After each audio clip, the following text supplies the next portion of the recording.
Welcome back to the Voice of Business podcast. We're here at Bennett's Furniture and Mattresses. Big thanks to them for offering this beautiful showroom for us, and to Janisha at Odygsky Media for shooting and producing our podcast. My guest today, Joe Curry. How are you doing? Good. How about you? I'm good. All right. Happy to be here. Yeah. Well, happy to have you.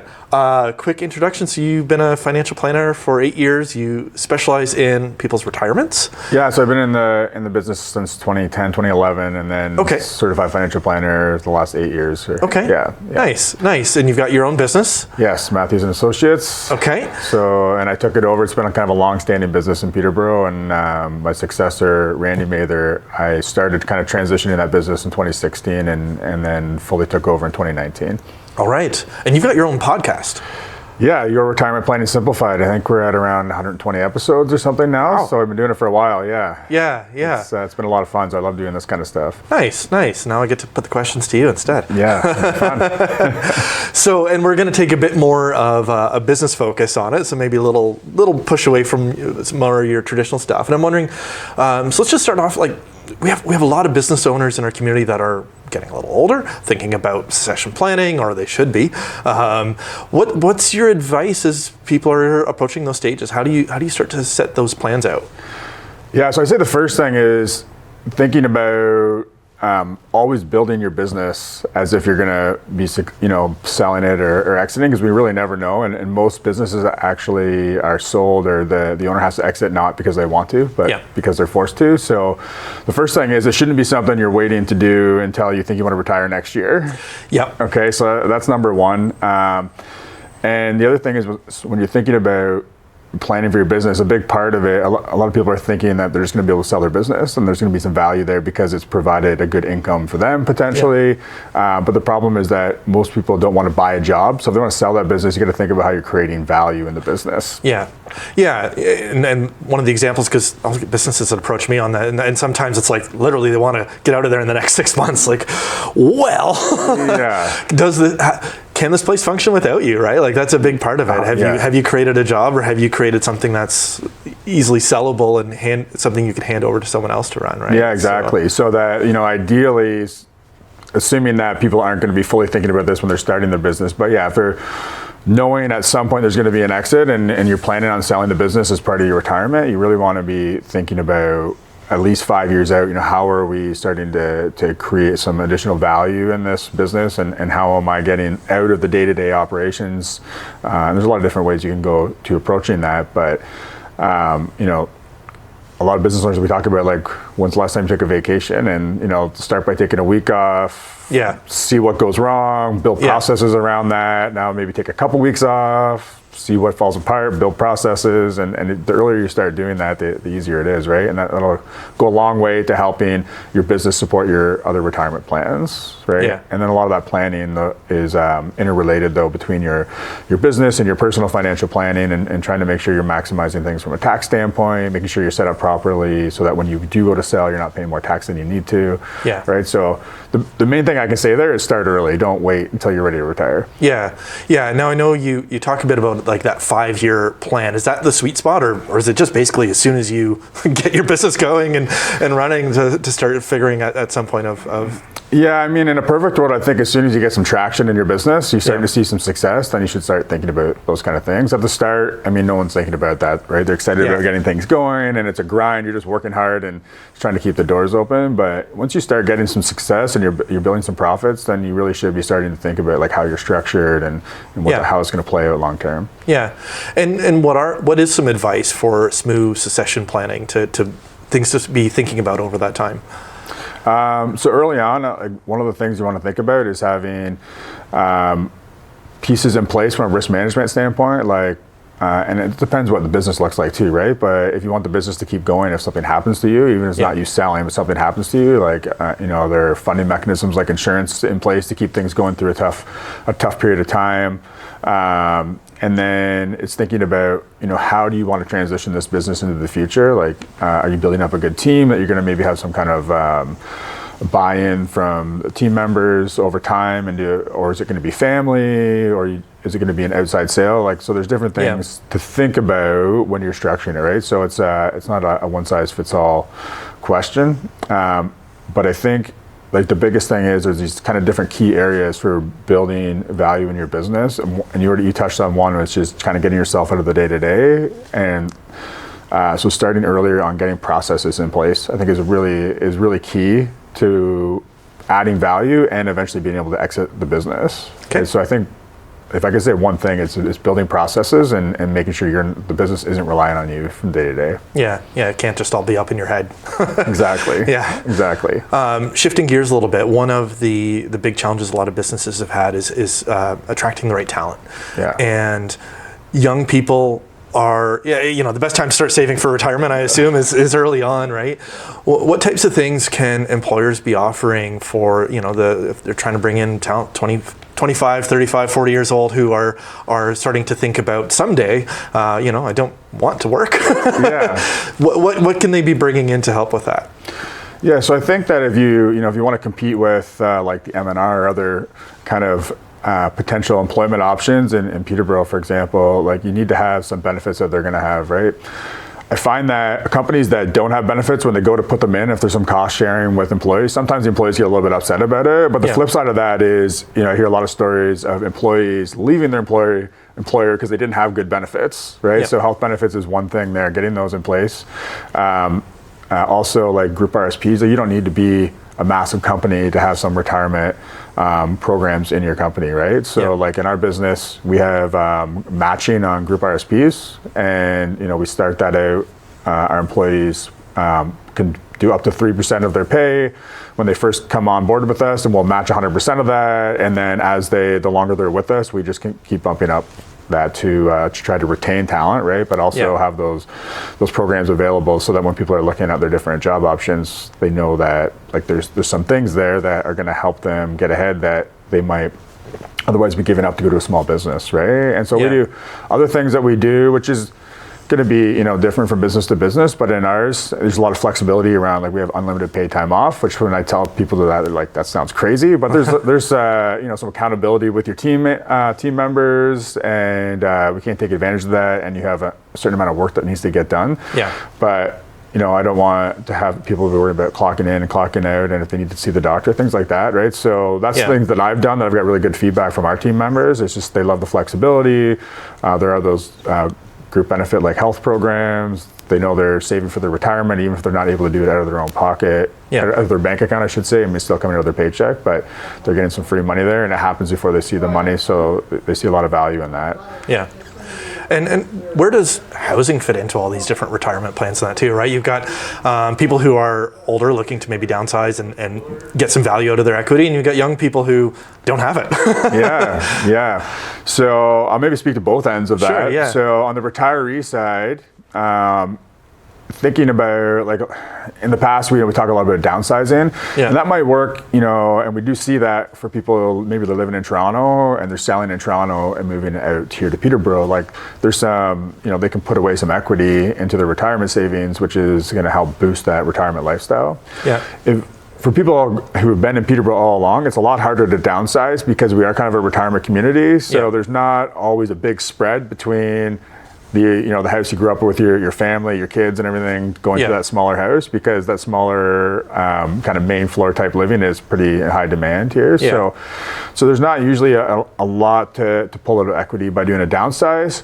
But what we do look at with our retirement planning quite often is thinking about that home equity as like our long-term care insurance policy almost. I mean, we'll speak to long-term care insurance in a bit, but we want to make sure we can sustain our lifestyle through our savings and our pensions and government programs. Like we want to see like how can we make the most of that and optimize for tax, all that kind of stuff. But knowing that we can use that equity, whether it's home equity line of credit or eventually selling or whatever the scenario is, like we do have that as kind of like an insurance or I guess a backup, you could say. And some of our older clients who have been spending down their retirement savings and maybe living longer than they expected, we'll also look at like home equity line of credit to like supplement for unexpected expenses, right? So their regular income coming in from investments, government programs, that is good for their day-to-day, but they have to take the dog to the vet, it's going to be a couple grand, or they want to go visit their kids across the country. So those kind of things, we will use that home equity line of credit knowing that eventually the kids are going to sell the house, right? Now if we go to the other end of that, it's tough to get into the market, as you're talking about, right? So there's actually some pretty good studies on this, and there's another podcast that I love to listen to, some other financial planners, The Rational Reminder, and they've done a lot of research around renting versus buying. Yeah. And so renting or buying, there's not, one isn't necessarily better than the other. It really depends on how much you're paying for rent, how much you're paying for a house. Yeah. If we see home ownership with like the boomers, I mean, we see how well that's like paid off for a lot of them, right? But it's a good nest egg. Yeah, and the thing is though that if you were to take your rent and then you look at all the other expenses you'd have at the house, like your average of 1 to 3% of maintenance costs, your property tax, the interest on the mortgage, if you kind of look at all those home expenses you would have if you bought a home, subtract out your rent, if you took that difference and you just put it away and just a well-diversified portfolio and just invested it over that time, because you're not paying for all those other expenses, you're not necessarily better off when you come out the other end by having a house. But the problem is that if we're renting, we still spend all that other money. We don't actually put it away anywhere. So that's where the home ownership really has worked out well for people, because you're forced savings, exactly. Yeah. So I guess I would say on that, if not to get discouraged if you can't get into the housing market, it's just thinking about what are you doing with those other funds you would otherwise be putting towards a house. Yeah. Yeah, and then on the lines of selling your house or even estate planning and that kind of thing, we've had some big changes in capital gains over the last year. What does that mean, and how does that change people's decision making as they're looking at that, or does it? Yeah, so I mean, we've done a lot of planning around that this year. Specifically, it's affecting business owners more, just because corporations all have that higher inclusion rate on capital gains. They're not drawing a salary or an hourly wage necessarily compared to their other, Yeah, and if they're investing in their company, like those capital gains they're getting on their investments in their company are going to be taxed at a higher rate. So one of the things is probably encourages maybe thinking more about maybe paying some salary and getting more RSP contribution room, because when we invest in those RSPs, it's totally tax deferred. It doesn't matter what the capital gains are. We don't pay any tax till we take it out, right? Yeah. So there are some advantages there that we're not getting invested in our corporation, especially now that capital gains rate is higher. Yeah. Now, interestingly, though, with the situation with government right now and the proroguing the Parliament, is those capital gains are maybe not actually fully in place, right? So there's been a lot of planning that's happened over the last year, and there's a good chance everything will still go through as planned, but it's not guaranteed at this point. So it'll be interesting to see how that plays out. But what we did see earlier on, it doesn't matter as much now because we're kind of past that point, but what we did see early on was looking at, if clients were going to be spending money they had invested or still selling investments or selling companies in the really short term anyway, looking at maybe we should be realizing those gains last year and proactively making those transactions happen where we otherwise maybe would have just let things slide. Yeah. So that's kind of the biggest thing. But now that we're past all that, I think a lot of that planning has been done. So yeah, it's really just thinking about, investing in the corp. Is that still the best idea? Should I be thinking more about RSPs and salary instead of dividends? Yeah. So those are some of the things that we're thinking about. Now, there's been a lot of focus on interest rates over the last couple of years, right? We saw them rise very, very quickly. They've been dropping, and they're probably going to drop a bit more throughout this year, which is good for someone who's trying to get into real estate. I imagine it's not so good for those who are on the savings side of things, right? Yeah, it depends, I think, where we're at, right? Depending on what stage. So someone who's retired, probably going to typically have more fixed income, so more like interest-bearing investments. So the interesting thing with that is as interest rates rose, that was actually bad news for savers, because specifically when we own bonds, because as interest rates go up, the bonds that we already hold, the value of those has come down now, right? So we want to sell those bonds, we're actually taking a loss on them. Yeah. Now, if we're just taking the income, it doesn't really matter, but we have to wait until those fixed income timelines are up so we can sell and reinvest at the higher interest rates. So now if we're doing that, that's great. We have higher interest on those types of savings, but now it's coming down the other way. So part of that is good in the short term. Again, for those bonds, it's kind of the opposite. Now the values are coming back up on the bonds that we bought the last couple of years. Yeah. But it does mean lower fixed income going forward into the future. The other thing is that, we've seen stock markets overall do really well the last 15 years or so in a low interest rate environment, because it does encourage more investment, right? Yeah. So people that spend and so that has been good too. So on the equity side, that could be a good thing. Longer term, short term, who knows? Yeah. So I think there's pros and cons to where it is, but I think it just it is ideal that we get to that kind of band where the government or Bank of Canada would like to see interest rates, and hopefully things continue along well enough that we can stay there, which obviously is to be seen. Yeah. And everybody likes to know what the future holds, right? Especially when it comes to financial investments, whether it's real estate or physical monetary investments, that kind of thing. What is your idea of what 2025 or 26 is sort of going to hold without any big world-changing events happening that are going to throw a big curveball at it? But what's the market looking like, and what are good investments?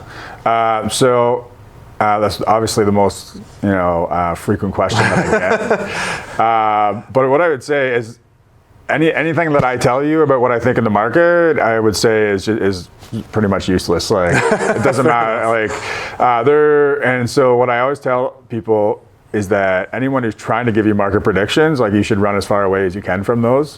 So there was a study done from 2002 to 2022, so 20-year period. They looked at all the big Wall Street predictions, like the big firms, and the average prediction over those 20 years was off by over 8%. And so if we think about it, if the stock market on average over long periods of time returns 8 to 10%, so we're basically we're off by the entire return we would expect from the market on average every single year for all the predictions that come out. Yeah. Wall Street, Bay Street, they have to come out with the predictions because that's people want to read about it. They want to hear. You're asking me about it. We all want to know, right? We want to know the future. Yeah, exactly. But what we do know is that, I guess I would have faith in is that as long as capitalism continues to exist, if we build our portfolios in a way that we're willing to be patient and we're thinking about the long term, which is not exciting, I know, but things will pay off, right? Yeah. And so everybody wants to kind of get that idea, where should I be putting my money this year? And the problem is that the prices we see in the market today is the best guess of what the fair price of a stock is, because markets interpret information as soon as it becomes available, right? So you mentioned without foreseeing some big life-changing events, a war somewhere or whatever it might be. Yeah, and then the problem is that, all the information is already in the prices, so prices are actually pretty accurate right now where they should be. Yeah. And it's that information that we don't know is what's going to change the prices tomorrow and the next day and the next day. Yeah. So I know that's not probably not the answer you're looking for, but I have. Yeah. You could just lie to me and say it's going to be this, right? So. Yeah, exactly. And and there's so much evidence around this, but the problem is that just everybody wants to know. It's just our human nature. Yeah. And also we want to be able to, think that if we do our research and we work hard, we're going to be able to, have a better payout, especially as business owners. I find business owners have the hardest time with the stock market because they think the harder I work, the better I'll do. Yeah. And in investing in public markets, it's actually the opposite. Yeah. It's the less you do, the better you do. Yeah. So it's very counterintuitive for business owners who are used to working so hard. Yeah. Now, I'm just curious on retirement goals and trends for people, what they're looking to do as they get towards that age, and on the other side, what is it that our local businesses can do to jump on that? People are looking to spend money as they retire, right? If they're phasing out how many hours they're working, they're looking to fill that in with other hobbies and opportunities, and what can we be looking forward to that way? I think hobbies is a good one. So when we look at retiree goals, they are pretty standard. There's some outliers, but number one is just figuring, do I have enough money to be able to retire? I don't want to have to go to work. Yeah. So that's number one. It's just the pure my lifestyle spending goals. Number two, which is always a big one, is travel. Yeah. Right? And that's not everybody, but that is really, really all the popular. Places that haven't been that they want to. Yeah. Yeah. So travel related type items, and then the other one you mentioned, hobbies. Once you're not working anymore, how are we filling that time? So it's really thinking about things like pickleball is huge, right? But it's people want to have social interaction. They need to have social interaction, and they want to be healthy, right? So things where we're kind of maybe organizations or different types of, activities. It's not one thing, but it's really how are we staying healthy? How are we getting into meeting people? So wherever those kind of things connect is, I think, where the opportunity is. Okay. So I'm going to wrap up with one more question here. And so as someone who's on the advocacy side of stuff, what are some things as far as government and policy and politics that we might be able to have a bit of influence on that can help people have more certainty and more optimism towards their planning, or help employers, or whatever it might be. Yeah. Yeah, so I mentioned earlier, I can maybe come back to long-term care insurance. So I think one thing that really should happen there, because like the cost of long-term care is just getting more and more and more for the government. And long-term care insurance itself is something that like I don't really do much of, because I always tell people, like, if you can afford it, you probably don't need it. Yeah. And if you need it, you probably can't afford it, because it's so expensive. Yeah. So if there was some kind of, whether it's tax credits or tax deductions or some kind of spending match from government on long-term care insurance, I think that would, in the long term, help both like consumers and also government spending. I think that would be something that could be really helpful. And then like financial planning, you pay sales tax on financial planning services. It's not deductible. Like, you can deduct some investment advice fees, but based on everything I just told you a few minutes ago, like, investment advice is the easiest part of retirement planning. It's all the other things that really add value and help people have a successful retirement. Like, how are we paying less tax? How are we getting ready for any potential threats that could derail our retirement? Like, that's really where the value is in planning. But there's no tax breaks on that kind of thing. So I think that just helping people get better advice through tax credits, tax deduction, things like that, I think would be really helpful. All right. Well, we'll try and work on that. All right. Appreciate it, Joel. All right, Joe, thanks so much for joining me this morning. I appreciate you being on the podcast. Yeah, my pleasure. Happy to be here.